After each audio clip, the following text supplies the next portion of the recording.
एक minute please, मजाक नहीं, सीरियस बात है। 7401 दे दो। नमस्कार, मुझे दो, स्पीकर कर दिया। तुम लगाओ अरविंदो का, भंडारी जी का लगाओ। हाँ नमस्कार। कौन बोल रहा है? मैं किराए हॉस्पिटल रिसेप्शन से बोल रहा हूँ। अच्छा, रिसेप्शन से। ये इनके जिनके एडमिट जो क्रिटिकल हमारे मरीज है, मैं जीतू पटवारी बोल रहा हूँ, पूर्व मंत्री। जी सर नमस्कार। जीतू भैया, बहुत नाम सुना है आपका। हाँ नमस्कार। मैं ये कह रहा था कि अभी क्या हमारे आईसीयू के 3-4 बेड अवेलेबल हो जाएंगे या मंगाने थोड़े रायसेन से? 3-4 बहुत क्रिटिकल है, क्या व्यवस्था है भैया? मतलब कोविड के लिए? कोविड के लिए जीतू भैया, वो अपन को डॉक्टर गोयनका से कोई बात करना पड़ेगी। पूरा हॉस्पिटल फुल चल रहेगा। मैं आपको नंबर दे दूं तो आप वो सेम बात कर लो। तो क्या स्थिति क्या है अभी? 3-4 बुलवा लूं, अगर बात नहीं हो तो हो जाएगा, नहीं हो पाएगा? नहीं हो तो सब जाएगा, आप बोले वो तो सब हो जाएगा, ऐसी की बात नहीं, मतलब वो सीधे वहां से फोन कर रहे हैं आपके यहाँ तो मना कर रहे हैं, ये कहना है? नहीं, अपन इसलिए मना करें क्योंकि अपने बेड पूरे फुल आ रहे हैं, पलंग भर चुके हैं। पलंग भर चुके हैं? हाँ, एक बार अगर आप डॉक्टर से बात कर लो फिर वो डिस्चार्ज वगैरह कर कुरा के तो रास्ता निकालेंगे आपके पेशेंट्स के लिए। अच्छा, डिस्चार्ज करेंगे किसी को तो कर देंगे जाके? हाँ ठीक है, चल 1 मिनट अरविंदो में। हाँ दे, हाँ लगाते जाओ। ये चिरायू का है ना? अब हम लगाते हैं CMHO इंदौर। लगाओ, जल्दी से लगाओ, जल्दी लगाओ यार, ये तो तुम्हें करना चाहिए। इंदौर यहाँ के CMHO को लगाओ, तिवारी को लगाओ। ये परिस्थिति है जग जाहिर। बहुत योद्धा हैं हमारे मुख्यमंत्री जी, जिन्होंने कोविड को लेकर अपनी लड़ाइयां लड़ी। अब हेलो जी, मैं कह रहा था ये चौहितराम में जगह मिल जाएगी? चौहितराम में देखो जरा। हाँ देख के चालू रखूं? हाँ चालू। हाँ आईसीयू।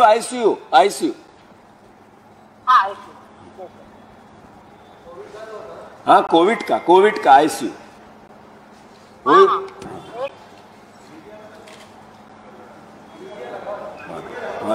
हमें दिया के नंबर, हमें दिया लाइन कर।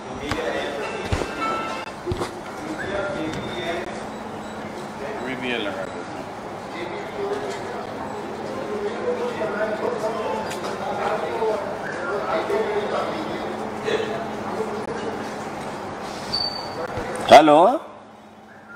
हाँ, इस तरह है अवेलेबल, मैं पूछ लेती हूँ। पूछ लो। रिपोर्ट में अवेलेबल दिख रहा है, मैं पूछ लो जल्दी से, पूछ के बताती हूँ। पूछ को फोन नंबर वापस करेंगे आप? मैं चालू रखूँ? हाँ मैं कर अभी कर। चलो उसको लगाओ।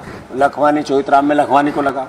लखवानी जी है चौहितराम के मेन करता धरता है वो। मैं वहाँ का विधायक हूँ। अब मेरी स्थिति क्या है वो देखते हैं, चेक करते हैं। ओपन है सर, जल्दी से लगा। इतनी देर लगे?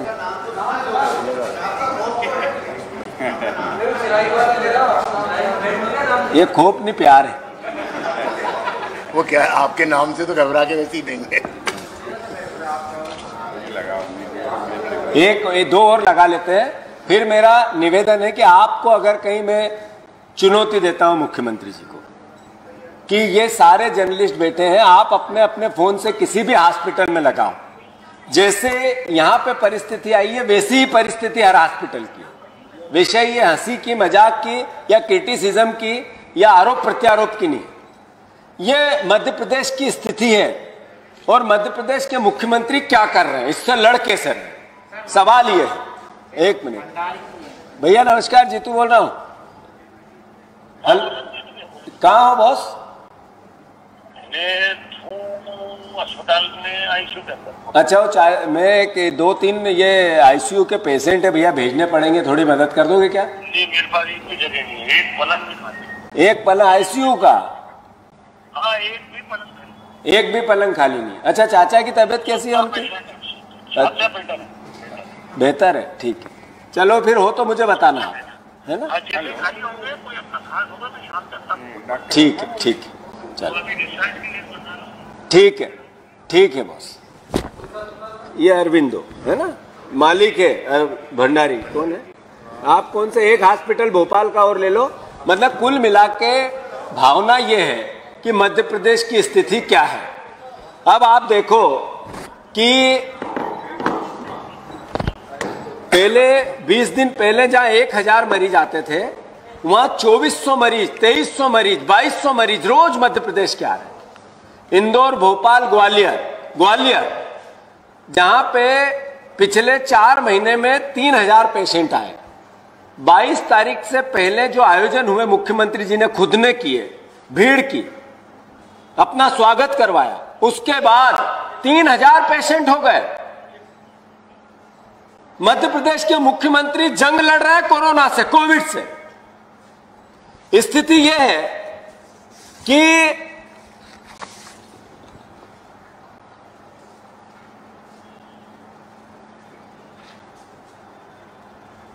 इंदौर में 1500 से ज्यादा, 15,000 से ज्यादा, भोपाल में 12,000 से ज्यादा, ग्वालियर में 15,000 के आसपास, 7,500 के आसपास मरीजों की संख्या हो गई, ठीक होने वाले और ग्रसितों की। और हॉस्पिटल इन बड़े शहरों में नहीं है जगह, तो पूरे मध्य प्रदेश का क्या हुआ? मैंने कहा कि 1600 से ज्यादा मृत्यु हो गई। इसका दोषी कौन है?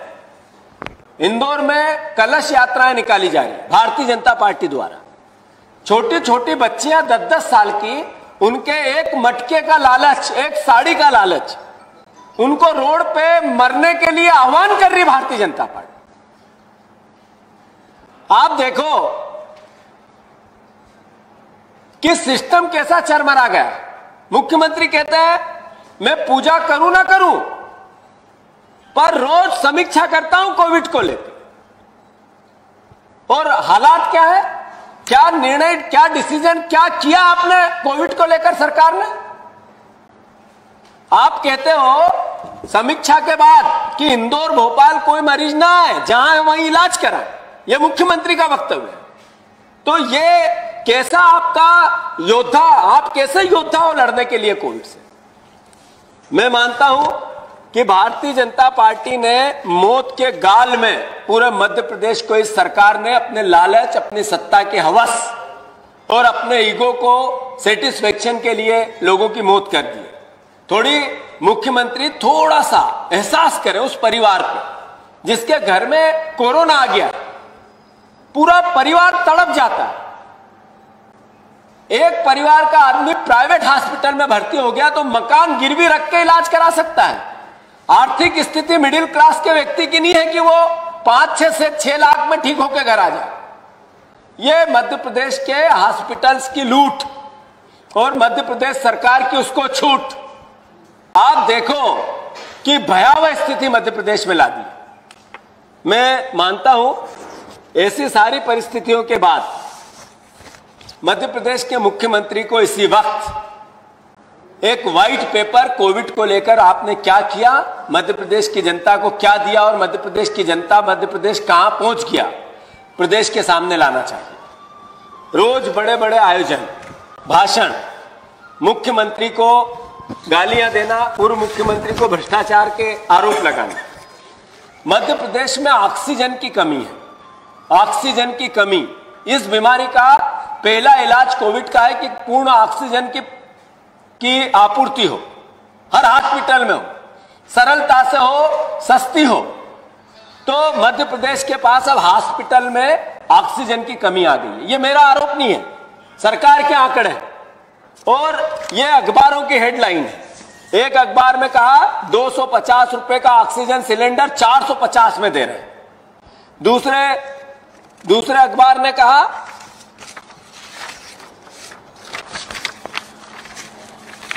चिरायू में 5 दिन तक रोक के रखे थे हमीदिया के 25 सिलेंडर। मतलब हमीदिया में ऑक्सीजन की कमी है, चिरायू देना नहीं चाहते। 350 करोड़ रुपए का खर्च, फिर भी संक्रमण बेकाबू। 81,000 केस मध्य प्रदेश में, 350 करोड़ की लूट।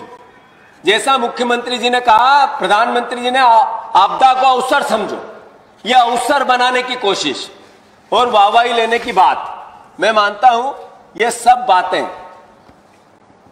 ये ऑक्सीजन संकट, होशंगाबाद में लगेगा नया प्लांट, शिवराज ने उद्धव से बात की, अब बात की 4 महीने बाद, अभी तक सो रहे थे क्या समीक्षा कर रहे हैं?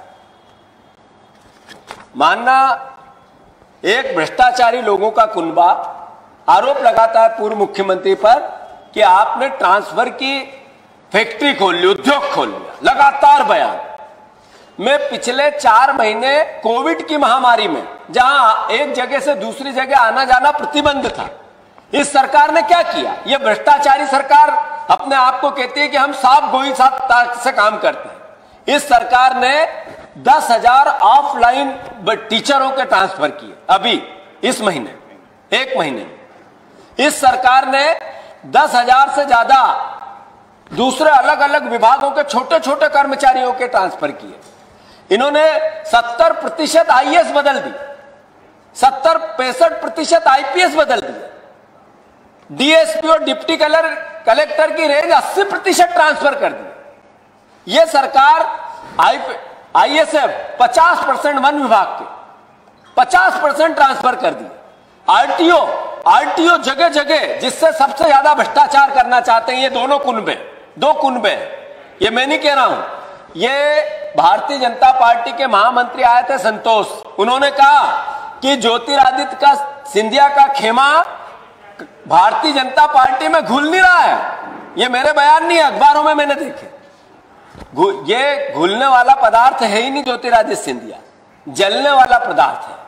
ये भूले नहीं संतोष कि ये ज्वलनशील पदार्थ है, घुलने वाला पदार्थ है ही नहीं, या तो खुद जलेगा या तुम्हें जलाएगा। हम बच गए। आप देखो कि टीआई और पंचायत विभाग के 80% लोकल स्तर पर ट्रांसफर, सिर्फ पैसे की लूट, भ्रष्टाचार की छूट हर मंत्री को। शिवराज असहाय है, शिवराज खुद समीक्षा नहीं कर पाते हैं एक एक विभाग की कि ये मेरा विभाग, इसमें क्या चल रहा है। अगर करेगा तो मंत्री डराएगा। एक डरपोक मुख्यमंत्री मेरे प्रदेश की सत्ता पे बैठ गया है, डरपोक मुख्यमंत्री जो ज्योतिरादित्य सिंधिया से डरता है अपनी सरकार बचाए रखने के लिए, मंत्रियों से डरता है मैं कैसे भी मुख्यमंत्री रहूं इसके लिए, और खुद हर तरह की कायरता केवल कमलनाथ को किसी न किसी रूप में आरोप प्रत्यारोप करके मैं अच्छा बनूं, यह कोशिश। मैं मानता हूं कि जनता को भ्रमित करना उनका मुख्य उद्देश्य। आज किसानों की 40,000 रुपए पर हेक्टेयर की डिमांड जो खुद ने उनने की थी, आप राहत राशि क्यों नहीं देना चाहते? सिर्फ बयान और भाषण क्यों? किसान मेरा भगवान और मैं उसका भक्त, और बाकी किसानों की मैं हत्या करूंगा भगवान की, यह व्यवहार क्यों? आपने बिजली के बिल, कल मुरैना में एक सभा में कहा कि बिजली के बिल हमने माफ कर दिए, और दूसरी में कहा हमने स्थगित कर दिए। एक मुख्यमंत्री एक दिन में 2 बयान, क्या हो गया भैया आपको? आप प्रदेश के मुख्यमंत्री हैं, आपने स्पष्ट करें कि किसानों के या आम आदमी के बिजली के बिल कोविड को लेकर आपने माफ किए हैं या स्थगित किए हैं? और माफ किए तो हम आपका स्वागत करते हैं, और स्थगित किए तो आपसे ज्यादा झूठ बोलने वाला दूसरा मुख्यमंत्री नहीं। बात बहुत है करने की, पर एक महत्वपूर्ण बात, 6 महीने में जब से ये मुख्यमंत्री वापस बने, लगभग 5-5.5 महीने में, एक काम प्रदेश के मुख्यमंत्री और उनकी भारतीय जनता पार्टी के अध्यक्ष ये सब बताएं जो उन्होंने इस प्रदेश की जनता के लिए किया है, जिससे प्रदेश का भला हुआ। एक काम, सिर्फ एक काम इस 6-5 महीने में, कि ये कहें कि हमने ये काम किया जिससे मील का पत्थर साबित होगा। अभी आत्मनिर्भर मध्य प्रदेश की बात हुई थी, क्या हो गया उस आत्मनिर्भरता? समाप्त। आपने जिस तरीके से भ्रष्टाचार को पोषित किया पिछले 15 साल में, जनता ने आपको रिजेक्ट किया, आप आए और फिर भ्रष्टाचार चालू। ये कृषि विभाग का, हार्टिकल्चर का,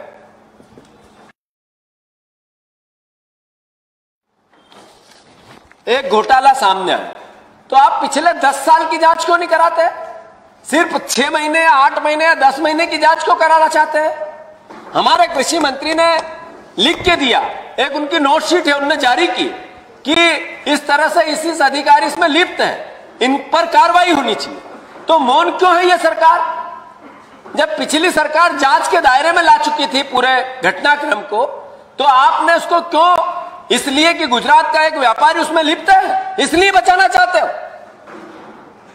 ये नर्मदे नमामि योजना का घोटाला, जिसमें उमंग सिंगार ने लगातार जांच के कोशिश की थी, जबलपुर का एक केस सामने आया है, ये पूरी डिटेल है ये, जिसमें बिना पौधे लगाए ही 2 करोड़ का 3 करोड़ का भुगतान कर दिया, 55-60 करोड़ का भुगतान हुआ था। आप हमें भ्रष्टाचार की बात सिखाते हो, खुद भ्रष्टाचार गले गले तक नहीं, सर सर तक नहीं, सर से 6 हाथ ऊंचे आपके भ्रष्टाचार दौड़ रहा है मुख्यमंत्री जी, और कमलनाथ पे आरोप प्रत्यारोप करते हो। 50-50 करोड़ रुपए देके आपने विधायक खरीदे, इससे बड़ा भ्रष्टाचार देश में नहीं हुआ, दुनिया में नहीं हुआ, लोकतंत्र में नहीं हुआ। इतने बड़े भ्रष्टाचार के आप भागी हो, आपके मुंह से भ्रष्टाचार की बात करना एक तरह से पाप है। तो आप भ्रष्टाचार की भी जब बात करते हो तो पाप की बात करते हो, खुद उसमें लिप्त हो।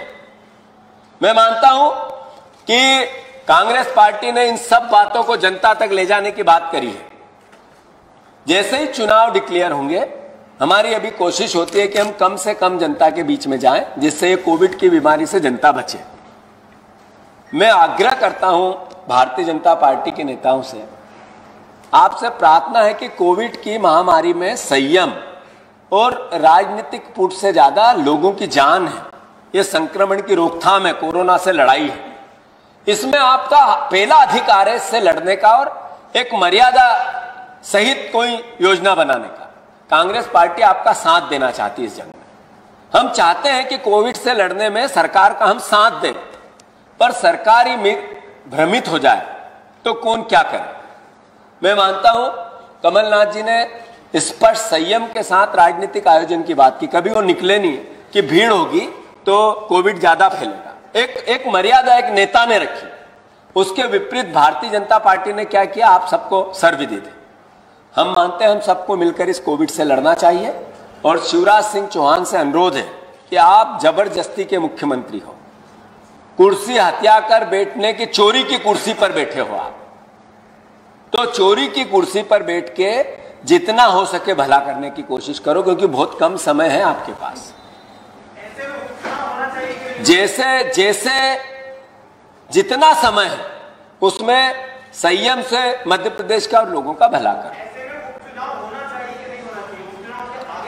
ये चुनाव आयोग और सरकार ने तय करना चाहिए कि किन परिस्थितियों में उपचुनाव करा सकते हैं। कांग्रेस पार्टी जब चुनाव होंगे हम तैयार हैं। हमने तो मांग की थी कि जल्दी से कोई नई योजना बना के जिससे सोशल डिस्टेंसिंग की बात हो, कोविड की महामारी से बचा जाए और चुनाव हो, इसलिए हो कि ये जो सत्ता के चोर डाकू, इनको मध्य प्रदेश की जनता हटा सके।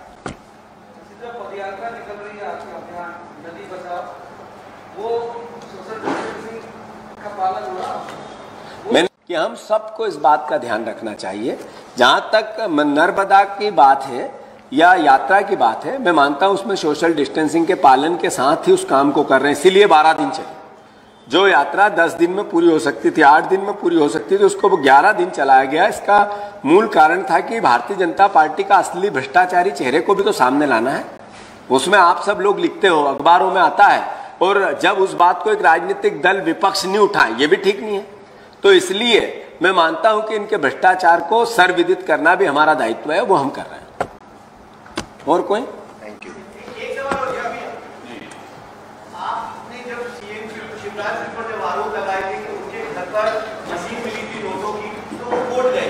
अब आपके कमलनाथ जी के ऊपर आरोप लगे हैं कि भाई बोरा भर के नोट निकले हैं, तो क्या आप लोग कोर्ट जाएंगे क्या? पहले दो तरह की बातें हैं, 2 तरह की। हम जब बात कहते थे तो हम विपक्ष में रह के अपनी बात कहते थे। शिवराज जी अभी सत्ता में है, झांझ मंजीरे बजा रहे हैं। एक भ्रष्टाचारी अगर आरोप लगाने से पहले एक मुख्यमंत्री ये कहता है कि ये ऐसा था, भ्रष्टाचारी था, तो आप क्या गीत गा रहे हो कुर्सी पे बैठ के? कार्रवाई क्यों नहीं करते?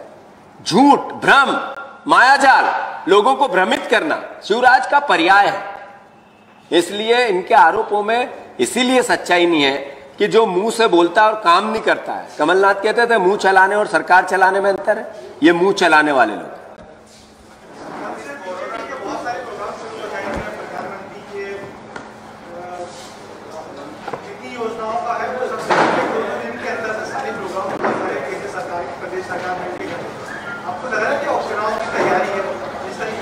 भारतीय जनता पार्टी 100% उसका मोटिव देश का भला कैसे हो, जनता का भला कैसे हो, इसको सेकेंड, और खुद पार्टी का और हमारा भला कैसे हो, उपचुनाव उनकी प्रायोरिटी है। उन्होंने जितने स्तरहीन जाकर, देश के प्रधानमंत्री ने, मैं नहीं बोल रहा हूं, हमारे मुख्यमंत्री ने कहा कि मेरे प्रधानमंत्री ने हमें कहा कि सरकार गिरानी है, तो इतने स्तरहीन जाकर प्रधानमंत्री ने सत्ता गिरवाई।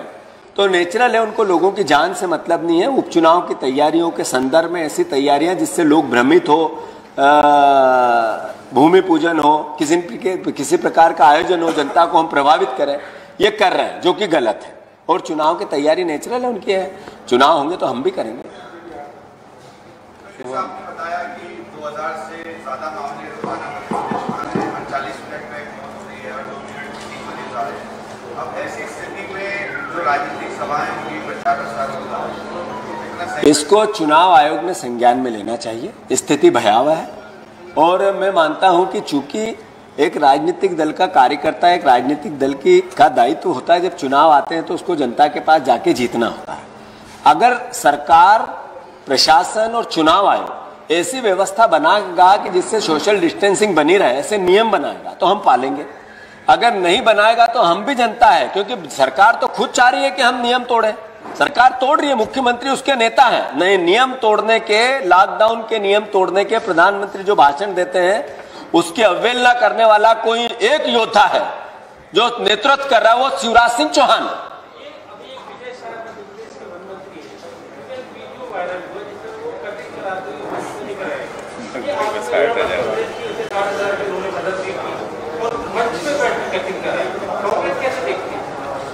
विजय शाह जी क्या क्या करते हैं और कब कब करते हैं और कैसे कैसे करते हैं सर्वविदित है। वो एक भाषण उनका वायरल हुआ था झाबुआ में, वो सर्वविदित है। तो वो कहाँ कटिंग बनाएंगे और कहाँ कपड़े उतारेंगे और कहाँ कपड़े पहनेंगे वो ही जाने, उनके लिए मेरे पास कोई जवाब।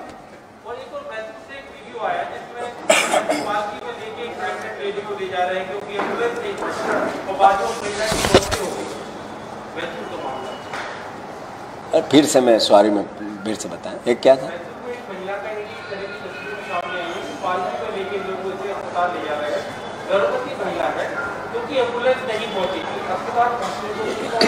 पंद्रह साल की शिवराज सरकार का जो प्रोत्साहन है स्वास्थ्य को लेके कि एक भी जगह स्वास्थ्य सेवाएं एक जिले में भी पर्याप्त नहीं है, जहां तक कि भोपाल, ग्वालियर, जबलपुर, इंदौर ऐसे शहरों में भी नहीं।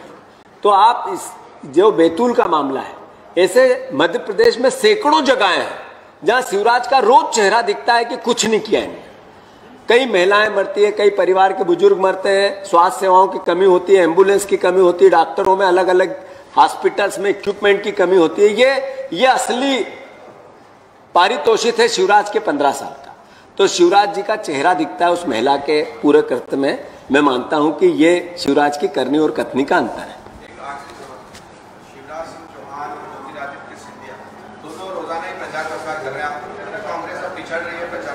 ये बिल्कुल सही है। एक तरफ हम रोज कोरोना को लेके बात करते हैं, दूसरी तरफ हम भारतीय जनता पार्टी की लाइन पे चलना चाहते हैं। अभी इंदौर में, सांवेर में और आगर में कमलनाथ जी का कार्यक्रम घोषित हुआ है।